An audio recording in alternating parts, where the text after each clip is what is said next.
Hello, everyone. I'm Mark Salvatore. It's a privilege and pleasure to speak with all of you today about a subject that affects all of us, personally and professionally. From my perspective, it's true, although I'm originally from Canada, I've lived and worked in the United States for 16 years and enjoyed it thoroughly in the capacity of controller and CFO for various companies that have all been involved in the importing and exporting of goods from around the world. I've traveled extensively for business as well as pleasure to many points all over the world, including China, Korea, South America, and Central America. My current position involves the direct management of several geographic U.S. locations.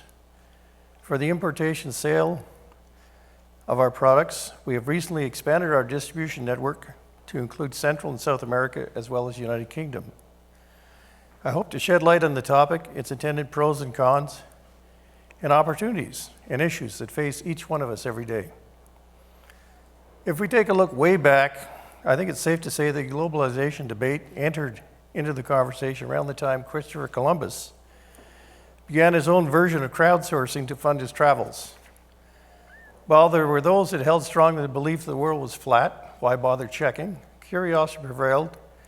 To place this in a more modern perspective, the New York Times journalist Thomas Friedman said, In globalization 1.0, which began around 1492, the world went from size large to size medium. In globalization 2.0, the era that introduced us to multinational companies, it went from size medium to size small. Around 2000 came globalization 3.0. The world went from being small to tiny. Think about it. The world has shrunk virtually. Our connectivity is widespread. Just attempt to contact customer service for your health insurance. Good luck. A client's accounts receivable, or your credit card company, and get a pin and a map and find the locale of the person with whom you're speaking. Almost impossible. For the most part, time and space have evaporated. While we sleep, someone across the globe is doing administration for any number of companies with whom we interact. We can communicate and work with people remotely in almost every sector of business. We see the evolution of communication, commercialization, and other forms of commerce changing from the current status to that of almost anything is possible. And it can get done anywhere. We see the changing tides in the retail sector with the talk of the death of the shopping mall to finding new uses and ways to repurpose that real estate. We hear about the coming age of robotics in business as well as medicine and other fields. We know that more and more of the workforce is functioning independently or remotely. Welcome to the age of globalization. But is it a good thing or detriment? We've all learned in history classes globalization on a large scale began with the discovery of the Americas, or New World, by Christopher Columbus in 1492. What were the pros and cons of Columbus's voyages? We know he went. What was accomplished? In brief, according to History.com, Columbus's voyages had its pluses and minuses. While he learned of new cultures and connected his European roots to the lands he referred to as Hispaniola, along with learning of those new lands, new crops, and new ways of life and local people, it's also believed by some he mismanaged his impact while he was in the New World. Aside from the loss of life when the Santa Maria was lost, it's believed Columbus used violence and force to convert the Indians, as he called them, to Catholicism. New diseases that had not existed prior to his arrival were introduced to the native people, killing off thousands. It's believed that on his first days in the new land, Columbus ordered 6 of the natives to be seized, or as he stated in his journal, he believed they would make good servants. Perhaps the concept of respecting one's host had not yet been introduced. Although in his way and time, Columbus set the bar for international travel, there were others that followed in his wake to find and conquer other far-reaching yet to be discovered parts. Columbus may have found the local food too spicy, but his voyages led the way for unprecedented discovery in the establishing new trade routes and their resources, while connecting to new and other cultures. The inventor and futurist Tesla said, "It is paradoxical yet true that the more we know, the more ignorant we become in the absolute sense. For it is only through enlightenment that we become conscious of our limitations." Precisely one of the most gratifying intellectual evolutions is the continuous opening up of new and greater prospects. Or as somebody put it, I don't know what I don't know. But once our eyes are open to the uncharted possibility, does it make sense to avoid discovery, implementation, cultural exchange? With precedents established, Columbus's voyages inspired the brave to seek new routes, to explore new resources to share.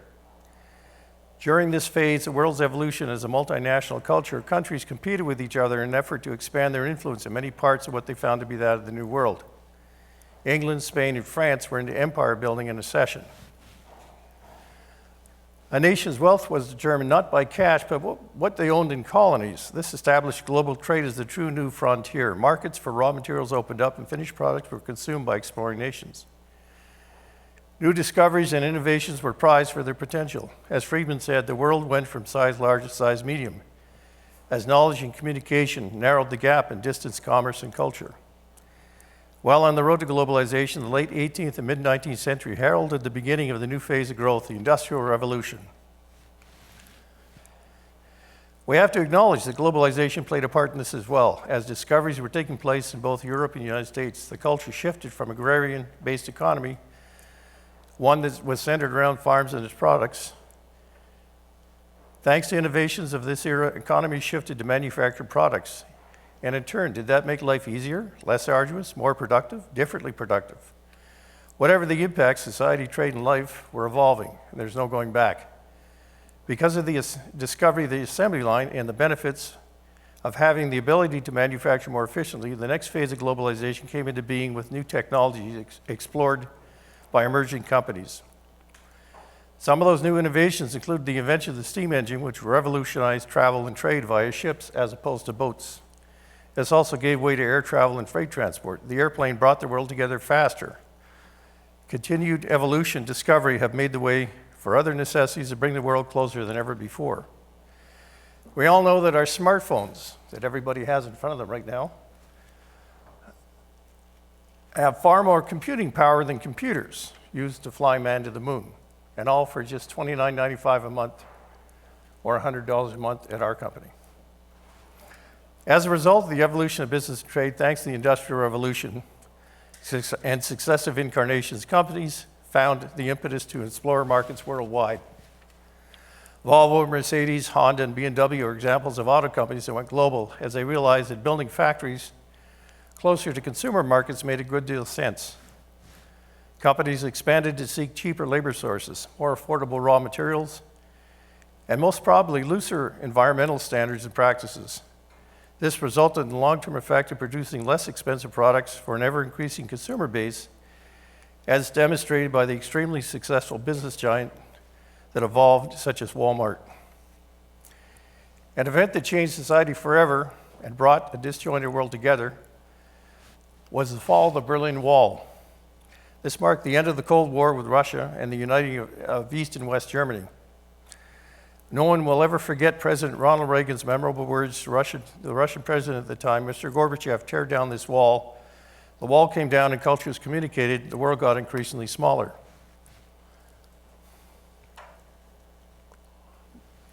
Around the same time, there was also a significant rise in free trade with the establishment of the European Union, founded in November 1993. It's an economic agreement of 28 member states that are located primarily in Europe. It covers an area of 1.7 million square miles, an estimated population of 510 million people. The EU has developed into an internal single market through the standardized system of laws that apply to all member states. EU policies strengthen and ensure the free movement of goods, services, capital, and people within the participating markets. It enacts legislation and justice and home affairs to maintain common policies on trade, agriculture, fisheries, and regional development. A monetary union was established in 1999 and came into full force in 2002. It's composed of all members that use the common euro currency. While no member state has left the EU or its prior organizations, the United Kingdom enacted a vote as a result of a membership referendum in June 2016 and is currently negotiating its withdrawal. The Maastricht Treaty established the European Union in 1993 and introduced European citizenship. The EU as a whole is the largest economy in the world. The European Union accumulated a higher portion of GDP as a form of foreign aid, more than any other economic union, covering 7.3% of the world's population. The EU has generated a GDP of $16.4 trillion.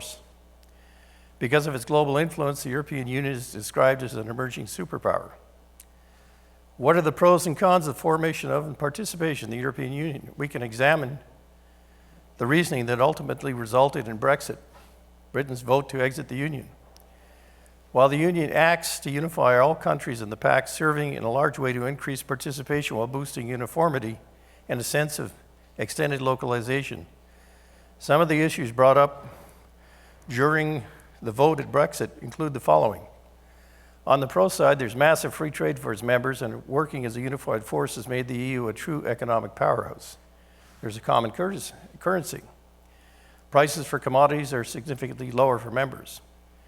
There's a greater chance for job opportunities within the member countries, as well as improved opportunities for better education. International issues are dealt with as a unified group within the participating countries. The Union also brings more advantages and options to smaller and less prosperous members, which in turn can work to strengthen their economies. What are the cons of being a member of the Union? For one, the unified currency is just one way in which each country loses a little bit of its unique cultural identity. Who remembers what a franc is or a Deutschmark? They don't exist anymore. There are stringent requirements that make it challenging for poor nations to join and participate. Countries that reap more proportional benefits share those advantages with less productive entities. While in our continent over 20 years ago, there was the North American Free Trade Agreement established in order to expand and facilitate free trade between Mexico, United States, and Canada. Another direct purpose of NAFTA was to make these three countries collectively more competitive in an increasingly complex yet shrinking world marketplace. It's been very successful in achieving those goals by making NAFTA the largest free trade agreement in the world. President Trump signed an executive order in January 2017, wanting to renegotiate the terms of NAFTA. He wanted to require Mexico to end its VAT, or value-added tax, on U.S. companies. He claims it acts as a tariff on U.S. exports to Mexico. President Trump also wants to end the Maquiladora program, which he claims undercuts American manufacturing jobs by sending them to Mexican border areas. Then there's still the question of the wall, and who and how will it be paid for between the U.S. and Mexico. Every trade agreement helps some people while hurting others. NAFTA hurt workers and industries that moved to Mexico. On the other hand, it helped manufacturers compete in the global marketplace. It also helped consumers who saw the price of oil and gas drop. The last phase of globalization is where we are with the evolution of technology. Computers and cell phones have enhanced our communication and information. In the most recent phase of this phenomenon, it is individuals that are the drivers. My first computer was a Radio Shack TRS-80 that had 2 floppy drives to store the data as well as the program. It had a small amount of data storage, weighed about 20 pounds. In the 80s, I used an Apple Macintosh to do budgets. I couldn't print the budgets, but at least I could look at them. Who can remember life before Google? The premier search engine was developed in 1998.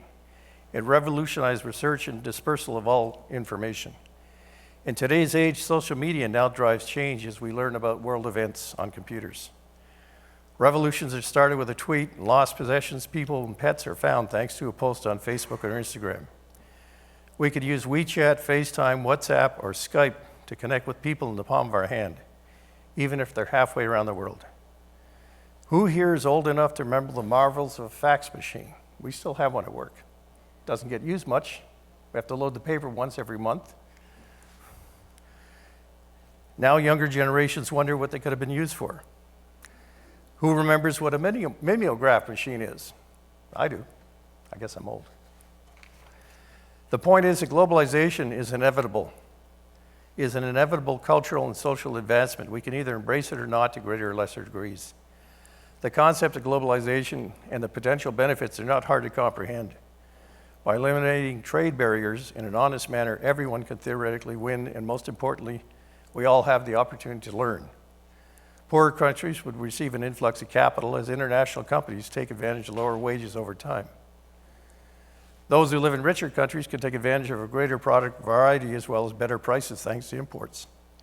Through studying patterns of economic development, we can learn a region's capabilities and weak points. We can see what areas are ripe for development and which are the next regions poised for growth opportunities. In many ways, in particular the garment manufacturing industry in China, we are seeing shifts in employee and management functions and prosperity as China becomes more proficient in manufacturing. Other regions are being looked for as a focus for development, in turn strengthening of their infrastructures and the economic possibility for their populations. Of course, unfortunately, things haven't always gone the way as planned for several reasons. Some countries don't practice what they preach when it comes to being considerate and reciprocal. For example, richer countries that encourage poorer countries to sell them their resources discourage them also from selling higher value products. Everyone wants to beat the system by artificially weakening their currency to boost exports and subsidize industries.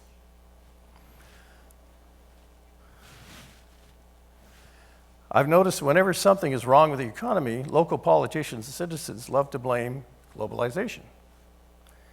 It sure beats looking in the mirror in one's own closet or the car in your driveway.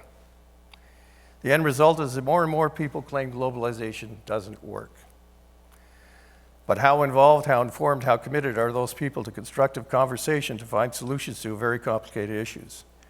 Let's ask ourselves, is what we have today truly globalization or one big masquerade?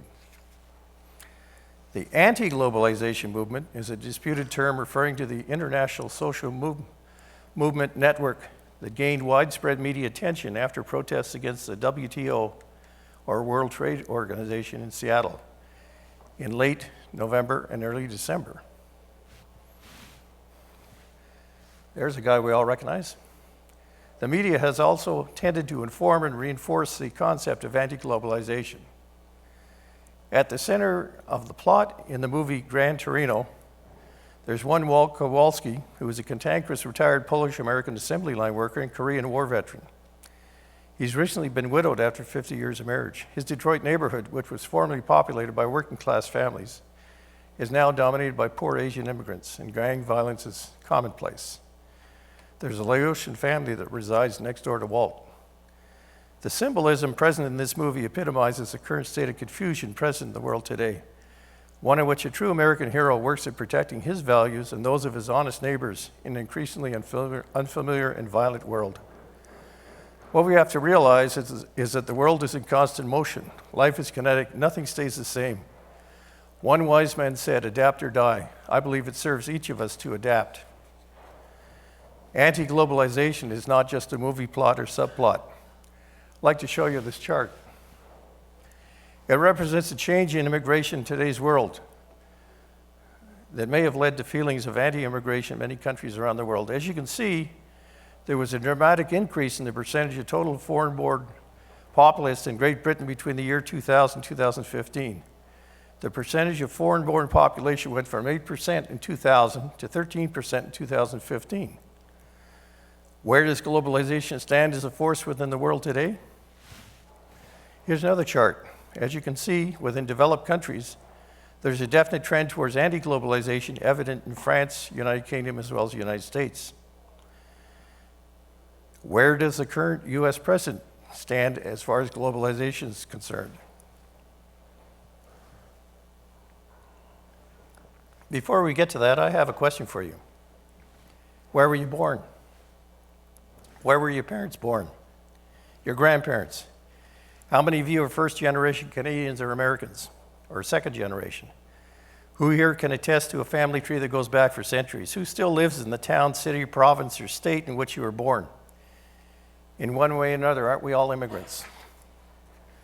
President Donald Trump is promising to make America great again by keeping others out.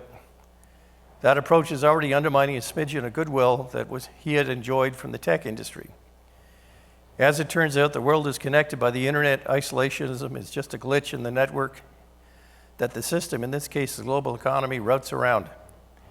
In the days since President Trump signed his executive order limiting immigration from certain countries, tech employees who work in the U.S. but were stuck outside the country have stayed in touch via email, video conferencing, social media, and chat programs like the ones mentioned earlier, and newer platforms like Slack.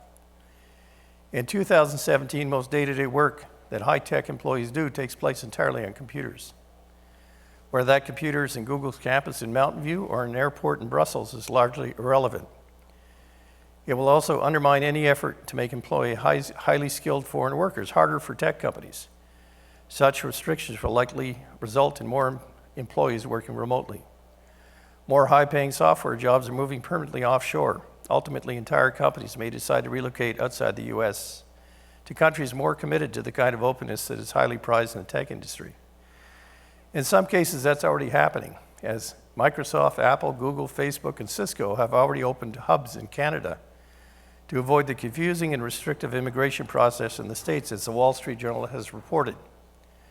A coalition of 97 tech companies warned that more such relocations could be forthcoming.